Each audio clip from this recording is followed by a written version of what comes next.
Earl is building a doghouse. He's got a square front topped with a triangle roof, but he also needs to cut out a rectangular door. Now, how exactly does he calculate the exact surface area so he doesn't buy way too much, or worse, too little paint? Well, to solve this, Earl has to create a mathematical expression. He takes the area of that square front, adds the triangle roof, and then subtracts the rectangular door. When you start combining these different shapes using unknown variables, you get an expression that looks something like 4x squared plus 3 halves x minus x. Boom, you've just built a polynomial. And honestly, understanding how to build, manipulate, and break these things down, that is the absolute foundation of algebra. So here is the learning promise for you today. By the end of this explainer, you are going to understand exactly what a polynomial is, the FOIL formula behind multiplying them, and how to deconstruct them like a pro using factoring. Whether you're calculating paint area like Earl, or eventually solving complex physics equations, these are the exact tools you're going to need. Section 1. The polynomial puzzle. Let's dive right in. Okay, you really can't solve a puzzle if you don't know what the pieces are called, right? A polynomial is simply an expression made up of variables and coefficients, and it involves adding or subtracting terms. What's cool here is the variety. A polynomial can just be a single term, like 5x to the fourth. We call that a monomial. It can be two terms, like 2x minus 9. That's a binomial. Or three terms, like negative 3x squared plus 8x minus 7, which, you guessed it, is a trinomial. Oh, and if you see a number without a variable, that's just a constant. Now, when you look at a polynomial, you really need to know its rank. We do this by finding its degree and its leading coefficient. Think of these as the foundational rules written right on our digital whiteboard. Step 1.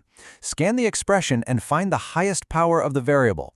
That number, that's your degree. Step 2. Look at the entire term attached to that highest power. That is your leading term. And finally, the number multiplying that variable right at the front is your leading coefficient. Okay, wait, this is important. Take a look at this polynomial right here. 4x squared minus x to the sixth plus 2x minus 6. Take a mental second. What's the degree, the leading term, and the leading coefficient? If you said the degree is 2, you fell right into a common trap. The terms aren't always written in perfectly descending order. You really have to scan the whole thing. The highest power is actually 6, so the degree is 6. The leading term is negative x to the sixth, and that leading coefficient, it's the hidden, invisible number sitting right in front, negative 1. Section 2. Adding and subtracting terms. Let's move on to the actual math. Adding and subtracting polynomials really comes down to one absolute golden rule. You can only combine like terms. Like terms have the exact same variables raised to the exact same exponents. Think of this just like sorting Lego bricks. You can stack a 4-peg brick onto another 4-peg brick perfectly, right? So 5x squared minus 2x squared simply equals 3x squared. But if you try to jam a 4-peg brick onto an 8-peg brick, it doesn't merge into one uniform piece. You absolutely cannot add 3x cubed and 3x squared. They just have to sit next to each other. This Lego analogy perfectly illustrates the steps for subtracting polynomials, but I really need to highlight a massive trap here. Step 1 is to distribute the negative sign to every term in the second polynomial. Guys, this is the most common mistake students make. When you subtract a polynomial in parentheses, that negative sign flips the sign of literally every single term inside those brackets, not just the very first one. Once you've distributed that negative, you just group your Lego bricks, your like terms, together and simplify. Easy as that. Section 3. Multiplying and FOIL method. We've added and subtracted, so let's make this a bit more interesting. Multiplying requires the distributive property. Basically, every single term in the first polynomial has to shake hands with every single term in the second polynomial. Now, if you're multiplying a binomial by a trinomial, say 2x plus 1 times 3x squared minus x plus 4, using a box method table is a total lifesaver. You just create a grid. Multiply the row by the column for each box. So 2x times 3x squared is 6x cubed. 2x times negative x is negative 2x squared. You just fill out the whole table, add all those boxes together, and combine your like terms. It keeps your math perfectly organized. But if you are just multiplying two binomials together, there is a legendary shortcut. FOIL. First, outer, inner, last. It's just a really catchy way to remember that exact distributive property we just talked about. You multiply the first terms of each bracket, then the outer terms, then the inner terms, and finally the last terms. Add them all up, combine any middle terms, and boom, you have your answer. Section 4. Breaking it down. Factoring. Now that we've learned how to build these polynomials up, let's look at the demolition phase. The absolute first thing you should always look for is the greatest common factor, or GCF. It's like finding the largest shared puzzle piece across every group. Take a look at the expression 6x cubed y cubed plus 45x squared y squared plus 21xy. First, look at just the numbers, 6, 45, and 21. The biggest number that divides cleanly into all of them is 3. Then, look at the variables. The lowest power they all share is just a single x and a single y. So our GCF is 3xy. We just pull that out to the front and rewrite whatever is left inside the parentheses. But here is where it gets a bit tricky. Now you might be wondering, how on earth do we factor a trinomial like x squared plus 2x minus 15 when there is literally no visible GCF? Nothing goes into 1, 2, and 15 evenly. So how do we break this down? To factor a trinomial like this, we are basically reverse engineering that FOIL method we just learned. We need to find two numbers that multiply to give us our constant, which here is negative 15, and also add up to our middle coefficient, which is positive 2. If we list out the factors of negative 15, we just test their sums. 1 and negative 15, that sum is negative 14. Nope. 3 and negative 5, sum is negative 2. Ooh, close, but the sign is backwards. What about negative 3 and positive 5? Their sum is positive 2.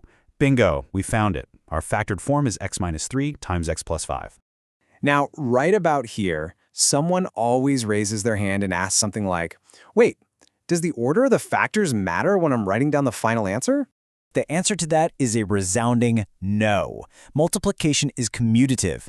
Just like 3 times 4 is the exact same thing as 4 times 3, writing x minus 3 times x plus 5 is exactly the same as writing x plus 5 times x minus 3. You literally cannot mess up the order, so please do not stress about it.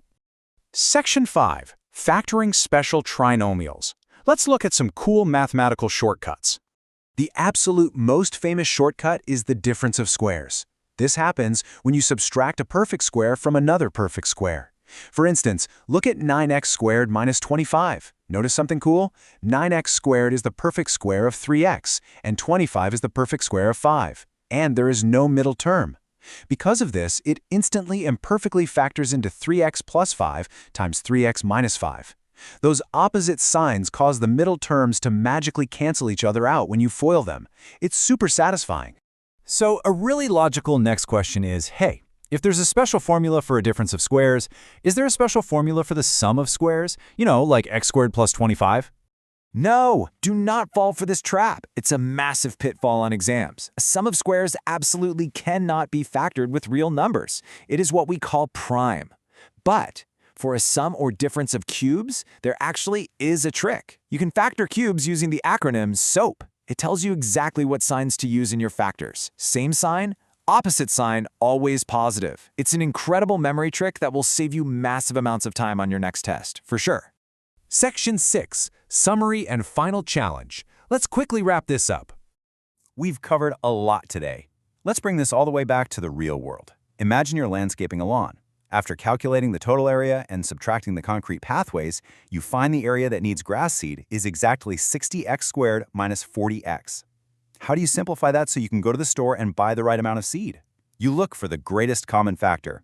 Both terms share a 20 and both share an x. Pull out that 20x and you are left with 20x times 3x minus 2. You've literally taken a messy, real-world area problem and cleanly factored it into a precise workable dimension. So the crucial takeaway here is this. Math isn't just symbols on a page. It is the language we use to measure, build, and understand the world around us. Keep practicing these formulas. Try finding the GCF in your own real-world projects, and I will see you in the next